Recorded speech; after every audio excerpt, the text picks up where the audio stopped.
देश में लगातार हालात बिगड़ते जा रहे हैं। एससी एसटी ओबीसी माइनॉरिटी के लोग एक फेसबुक पर पोस्ट लिख दे तो उनकी गिरफ्तारी हो जाती है। एससी एसटी ओबीसी माइनॉरिटी के नेता हैं, युवा कार्यकर्ता हैं, सोशल एक्टिविस्ट हैं, तो लॉकडाउन में आप राजनीति नहीं कर सकते हैं, सामाजिक आंदोलन नहीं चला सकते हैं और लगातार देश बिकता जा रहा है। मेरे साथ संदीप वाल्मीकि हैं, दिल्ली के पूर्व विधायक और बहुजन आंदोलन के बड़े चेहरा नागपाल हैं, आप इनको सब जानते हैं, कवि हैं, उसके बाद बहुजन आंदोलन के प्रतीक हैं। और सर आप अपना परिचय दे दीजिए। मैं सुनील सब्बरवाल। हाँ, आप कहाँ से हैं? काशीराम ब्रिगेड हरियाणा से। काशीराम ब्रिगेड हरियाणा से हैं। तो इन लोगों से बात करेंगे कि ये लोग कैसे सोच रहे हैं और कितने हालात बदल रहे हैं और क्या सचमुच जिस तरह से एससी एसटी ओबीसी माइनॉरिटी के युवाओं को, एक्टिविस्टों को जेल में डाला जा रहा है, उससे डरे हुए हैं, आगे की क्या रणनीति है। संदीप जी, बहुत दिनों बाद बात हो रही है, नेशनल दस्तक पर समय देने के लिए शुक्रिया। धन्यवाद शंभू भाई। आजकल कहाँ हैं, क्या कर रहे हैं, पहले तो ये बताइए। देखिए, मैं आजकल पंजाब और हरियाणा में लगा हुआ हूँ, क्योंकि दिल्ली में तो बहुत सारे एक्टिविस्ट हैं और लोग काम भी कर रहे हैं और दिल्ली में जागरूक लोग भी हैं। तो मैं हरियाणा और पंजाब में बेसिकली देख रहा हूँ, गांव की साइडों में जो देहात है जहाँ पर अम्बेडकरवाद नहीं गया है। आज जो आपने बात कही लॉकडाउन में, ये एक तरह से इनकी रिहर्सल है देश पे कब्जा करने के लिए, कि कैसे इन लोगों को, मॉब को इकट्ठा होने से रोका जाए, कैसे इन जो उत्पीड़न हो रहा है, अत्याचार हो रहा है, बलात्कार हो रहे हैं, रोज लोगों को मारा जा रहा है, हर तरीके, मतलब कोई भी ऐसा शोषण नहीं है जो सोशल मीडिया के माध्यम से पता ना चल रहा हो। और कोई अपनी बात, अधिकार की बात करता है तो उठा करके जेलों में डाल दिया जाता है। अभी 2-3 दिन पहले ओबीसी महासभा के लड़कों ने आंदोलन किया, उनको सबको जेल में डाल दिया गया। तो ये पूरे देश में ये लोग कर रहे हैं। और सबसे बड़ी बात जो है, जो हमारी समझ कहती है और जो बहुजन गलियारों में भी चर्चा का विषय है, आप जैसे बुद्धिजीवी लोगों ने उन बातों को आगे भी बढ़ाया है। और जो हम लोग देख पा रहे हैं दूरदर्शिता से, इन्होंने जैसे सत्यमेव जयते को बदला, अशोक सतम की जगह बदल दी, ठीक है। और मुझे ऐसा लगता है कहीं ये दोबारा लॉकडाउन लगा करके पूरे देश में कर्फ्यू टाइप का माहौल बना करके सदन के पटल पे नया संविधान ना लिया है। ये क्या आप हरियाणा में काम कर रहे हैं, वहाँ गुजरात, माफ़ कीजिएगा, जाट बहुल इलाका है, पंजाब में आप काम कर रहे हैं, वहाँ शेड्यूल कास्ट बहुल इलाका है, सबसे ज़्यादा भारत में शेड्यूल कास्ट की आबादी है, वहाँ डोमिनेटिंग सोसाइटी है।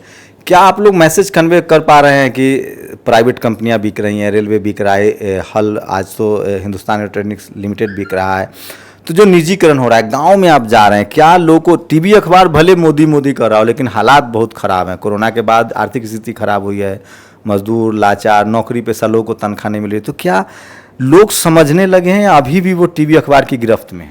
नहीं, जो ग्राउंड रिपोर्ट जो है, जो लोग गाँव में है और जो लोग थोड़े से भी समझदार, मैं तो ये कहूँगा जो बिल्कुल अनपढ़ लोग हैं, वो भी मतलब आज मोदी को गालियां दे रहे हैं। और वो ये लोग ये कह रहे हैं कि कुछ बचा ही नहीं देश में। ये तो कहते थे मैं देश नहीं बिकने दूंगा, सारा तो देश बेच दिया।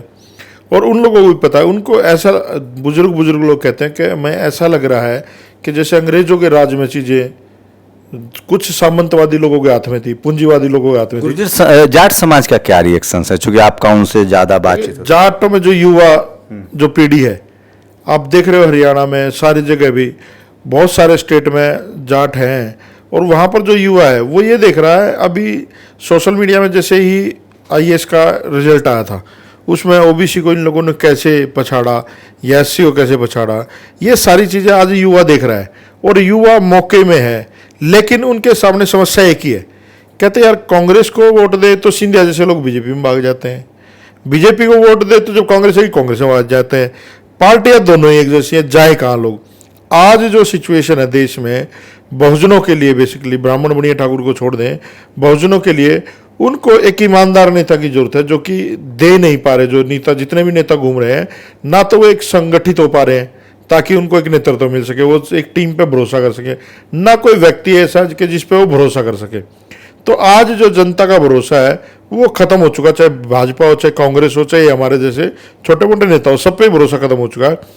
और बीजेपी को ये लोग, आप गांव में ये चर्चा है कि भाई इनके पास मशीनें हैं, ये मशीनों से फिर आ जाएंगे। लेकिन अभी पंजाब में थे हम, सरदारों से बात हुई, शेड्यूल कास्ट में चर्चा है, मुसलमानों में चर्चा है, या जाट समाज में भी चर्चा है? ये सब में चर्चा है। अभी जो चुनाव हुआ था हरियाणा में, जाटों को इन्होंने एक तरफ कहा कि जाटों का राज खत्म करना है, हुड्डा हर को हराने का काम किया इन लोगों ने लोकसभा चुनाव में, दूसरी तरफ भिवानी से या और जगह से आप जाट नेता को जिता रहे हो। तो जहां हिंदू और मुसलमान नहीं है, वहां ये कास्टिज्म की लड़ाई जहर बो रहे हैं, और ये सबको पता है कि कैसे लोग हैं। एक सवाल और लेंगे आपसे, आप बताइए क्या कर रहे हैं हरियाणा में? आप भी हरियाणा से हैं? जी हरियाणा क्या से। करता है आपका संगठन? मान्यवर साहब कांशीराम ब्रिगेड सामाजिक परिवर्तन का काम करती है और गांव-गांव जाके लोगों को जागृत करने का काम करती हैं, राजनीतिक रूप से भी सामाजिक रूप से भी। क्या लग रहा है, कितनी अपब्रिंगिंग हुई है, कितनी जागरूकता आई? जागरूकता के हिसाब से अगर बात की जाए तो इस वक्त बहुत तेज़ी से मिशन का काम चल रहा है। युवा सपोर्ट मिल रहा है, बहुत ज़्यादा मिल रहा है। लोग मदद करने के लिए आगे आ रहे हैं। हाँ, कितना चैलेंजेस है, डराया भी जाता होगा, धमकाया भी जाता होगा, अगर आप संविधान की बात करते हैं? सरकार की तरफ से डराया जाता है, प्रशासन की तरफ से डराया जाता है। आप एक बार अपना पूरा परिचय दे दीजिए। जी, मैं सुनील सब्बरवाल, मान्यवर साहब कांशीराम ब्रिगेड हरियाणा अध्यक्ष। तो देखिए, भारत में जो बाबा साहब का संविधान है और जो डेमोक्रेसी की जड़ें हैं वो 70 साल में बहुत गहरी हुई है। इतना आसान नहीं है सब कुछ ख़त्म कर देना।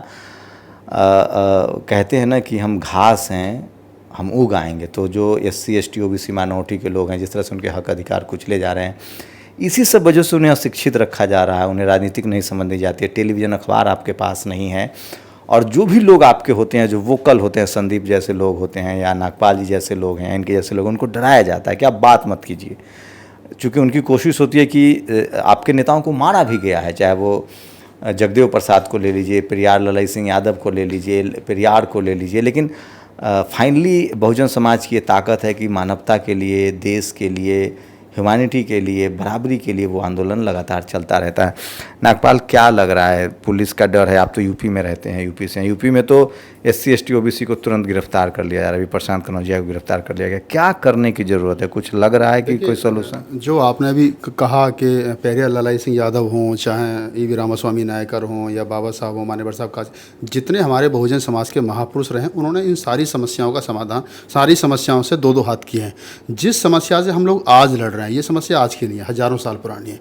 लेकिन अब क्या है कि अब वो लोग, जिन लोगों से हमारा झगड़ा है, वो सत्ता में और प्रचंड बहुमत के साथ में, तो वो डराएंगे भी, धमकाएंगे भी। एक कविता की एक मिसरा है कि सजर का बीज हूँ, मिट्टी में जाया हो नहीं सकता। हम लोग वृक्ष के बीज हैं, हमें जितना ज़मीन में आप गाड़ोगे, हम उग कर के आएंगे।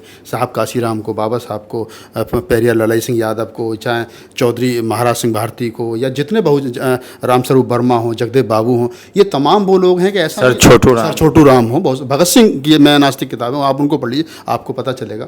तो ये जितने SC ST OBC समाज के जो नेता हुए हैं, इनके साथ में इनको हमसे ज़्यादा झेलना पड़ा है, साधन नहीं थे। आज तो हम आपके साथ बैठ करके बात कर रहे हैं, उस समय तो बाबा साहब डॉक्टर अम्बेडकर को उस समय का की जो मीडिया थी वो निगलेक्ट कर रही थी। बाबा साहब को खुद अपनी पत्रिका जो अखबार निकालने पड़े थे, तो उस समय भी 2-4 हाथ करने पड़े, तो आज भी कर रहे हैं। अब ये है सोशल मीडिया का इम्पैक्ट हो रहा है? बिल्कुल नहीं। सोशल मीडिया में जो हमारा बहुजन मीडिया है वो हमें कहीं ना कहीं बेनिफिट कर रहा है, लेकिन डर इसी बात का है कि जैसे आए दिन सुनने को मिलता है कि बहुजन मीडिया के डर से या यूट्यूब को बंद ना कर दें, या बहुत सारी चीज़ें हैं। जैसे अभी आपने प्रशांत कनौजिया का नाम लिया, एक अच्छा होनहार हमारा पत्रकार था, उसको पहले भी एक बार गिरफ्तार किया, दोबारा भी किया। संदीप भाई ने जिक्र किया, ये टारगेट करेंगे हमको, ये मन बना। हमने जिस दिन से समाज का काम शुरू किया, संदीप भाई ने, आप सब लोगों ने, हमारा एक सूत्रीय कार्यक्रम है, बाहर हैं, समाज का काम कर रहे हैं, समाज दे रहा है, घर चला रहे हैं, खा रहे हैं, कोई दिक्कत नहीं। जिस दिन NSA लगा करके या किसी दूसरे झूठे मुकदमे में सरकार जेल में डाल देगी, वहाँ भी रहेंगे, वहाँ से भी आवाज़ उठाएंगे, आंदोलन। ब्रिज बनाने की ज़रूरत है आपस में, कम से कम जब आप पर अत्याचार हो तो आप एक दूसरे को कम्युनिकेट कर सके। कल मुझे बावन मिश्राम बता रहे थे कि मैं तो देश भर में घूम घूम के सरेआम गाली दे रहा हूँ, मुझे गिरफ्तार करो, क्योंकि आपके पास संस्था नहीं है, आप एक दूसरे से कनेक्ट नहीं करते हैं, आपका लीगल असिस्टेंस नहीं है। अगर आपके पास एक मजबूत संस्था है तो फिर तो मुश्किल होगी गिरफ्तार। देखिए, बिल्कुल आपकी बात ठीक है, ब्रिज बनाने की ज़रूरत है। अगर संदीप भाई हरियाणा में काम कर रहे हैं और मैं दिल्ली में रह करके पूरे देश में कविता के माध्यम से, व्लॉग के माध्यम से काम कर रहा हूँ, तो मेरा और संदीप भाई का संपर्क आपस में होना चाहिए, मेरा प्रशांत कनौजिया का संपर्क होना चाहिए, संदीप भाई का और जो दूसरे लोग काम करें। तो एक जो जिनके पास संगठन नहीं है, वो बिना संगठन के जो लोग काम कर रहे हैं, या संगठन है तो उतना मजबूत नहीं है, उन सारे लोगों को एक मतलब, मैं ये मानवर कांसीराम साहब की तस्वीरें दिखा रहा हूँ। मैं इनको राजनीति का रसायन शास्त्री कहता हूँ। बाबा साहब ने जो कारवा छोड़ा था, उसके बाद एक बड़ी मोटी धूल जमा दी गई। उनके परिनिर्वाण दिवस हो, चाहे उनके जिस दिन उन्होंने दीक्षा भूमि में दीक्षा ग्रहण की थी, सारे ऐतिहासिक दिनों को मिटाया गया। मानवर कांसीराम साहब आते हैं और उन्होंने शब्दों के जरिए हमारे देश के जो प्रधानमंत्री है शब्दों के बड़े धनी है। सोचिए मान्यवर कांशीराम साहब शब्दों के बड़े धनी थे और उसके बाद एक लंबा गैप होता है। आपके जितने नेता हुए जो मंचों पर बोलते थे, बात करते थे, उनको टारगेट किया जाता है, मारा जाता है। संदीप आइएगा इधर। मैं संदीप से सिर्फ एक बात के लिए खुश हुई, विधायक थे तो मैं उतना खुश नहीं था। इनमें मैं वही ताकत देखता हूँ जो मान्यवर कांशीराम साहब में था। इनके शब्दों में ताकत है, इनके अल्फाज में ईमानदारी झलकती है, इनके शब्दों में ताकत भी दिखती है और वो दर्द भी दिखता है। और मैं बराबर इनको सुनता रहता हूँ। इनके नेशनल दस्तक पर वीडियो नहीं देखना चाहते हैं तो मत देखिए, इनके फेसबुक पेज पर जाके देख सकते हैं। तो मान्यवर कांशीराम साहब और संदीप बहुत ताकत है। विधायक थे, चाहते तो आराम से सेट हो जाते, मंत्री भी बने थे दिल्ली सरकार के, उस समय भी सेट हो सकते थे। लेकिन इन आपको पता है एक कैरेक्टर एसिसिनेशन होता है। बाबू जगजीवन राम के साथ भी हुआ था, संदीप के साथ भी वही सब हुआ है, इन्होंने झेला। लेकिन आंदोलन से भटके नहीं। मैं वेट एंड वॉच कर रहा था, मुझे लगता था कि थोड़ी से ठोकर लगेंगे, फिर सेट हो जाएंगे, कहीं मैनेज कर लेंगे। लेकिन संदीप ने ठान लिया है, जो मेरी बातचीत होती है पर्सनल की, अब तो हम मेरा पूरा जीवन बहुजन आंदोलन का है। संदीप भाई विधायक भी रहे, मंत्री भी रहे, ज़्यादा मजा कब अब आ रहा है? हाँ, अब ज़्यादा मज़ा आ रहा है। वो क्या है ना, जब आप अभी मैं आपको सलाद खाते हुए देख रहा था, जब आदमी ब्रेड, मक्खन और बड़ी बड़ी मिठाइयाँ खाता है ना तो उसको शुगर भी होती है, बीपी भी होता है, और जब चटनी रोटी बनाता है ना स्वस्थ हो जाता है वो। तो ये आंदोलन स्वस्थ होने का एक तरीका है, इससे बड़ा एग्जाम्पल मुझे नहीं। लेकिन आप जो मैं भाषण देखता हूँ, आपको जो स्पीच देखता हूँ, आपको अंदाज़ा है आप करोड़ों लोगों में बदलाव ला सकते हैं। तो कैसा रिस्पॉन्ड हो? कई गालियाँ भी सुनते होंगे, कई रिस्पॉन्ड जिनके खिलाफ बोल रहे हैं वो तो गाली देंगे। कैसा समर्थन मिल रहा है और कैसा मतलब सही में खुशी होती है और लगता है कि मैंने ज़्यादा कह दिया, सचमुच आपका जीवन अब बहुजन आंदोलन के नाम? देखिए पता है क्या है, मैं अभी जैसे हरियाणा में जाता हूँ तो वहाँ बाम साहब सेफ के लोग हैं, चाहे वो बीएसपी को सपोर्ट करते हो, चाहे बावन मेश्राम जी को करते हो, किसी को करते हैं, वो बड़ा प्यार देते हैं। चाहे किसी भी पार्टी के, बहुजन समाज की पार्टी के, या फिर जो पासवान जी के या अठावले जी के, किसी भी पार्टी के लोग वो भी बड़ा प्यार करते हैं। तो मूवमेंट एक ऐसी चीज़ है, वो सही में आप पैदा क्यों हुए हो उसका कारण आपको पता चल, जिस दिन चल जाएगा आप मूवमेंट में आ जाओगे। क्या उस समय क्या होता है? मैं बहुत परेशान हो जाता हूँ, घबरा जाता हूँ। मैं भी जब यूट्यूब चलाता हूँ और लोग मुझ पर कई तरह के आरोप भी लगाते हैं, आप पर भी बहुत तरह के आरोप लगते होंगे, आपने तो उन आरोपों को झेला है, आप जेल भी गए हैं, कैरेक्टर एसिसिनेशन भी हुआ आपका, उन सब से आप निकल चुके, तो ज़्यादा ताकत मिले। और जब बुरी परिस्थितियाँ होती है तो कैसे झेलते हैं? देखिए शंभू भाई, इसमें ना आपको हर चीज़ के लिए तैयार रहना पड़ेगा। ये मैं जब ये सोचता हूँ ना सारी चीज़ें, तो मैं ये मानता हूँ, मेरा बेटा है, जब वो छोटा था तो वो ऊपर पेशाब भी करता था, लेटरिंग भी करता था, मारता भी था और कुछ घर का सामान भी तोड़ देता, तो गुस्सा नहीं आता। तो ये समाज ना आपको वैसे ही देखना पड़ेगा अपने परिवार के रूप में। ये आपको गालियाँ भी देगा, प्यार भी करेगा, सम्मान भी देगा, सारी चीज़ें करेगा।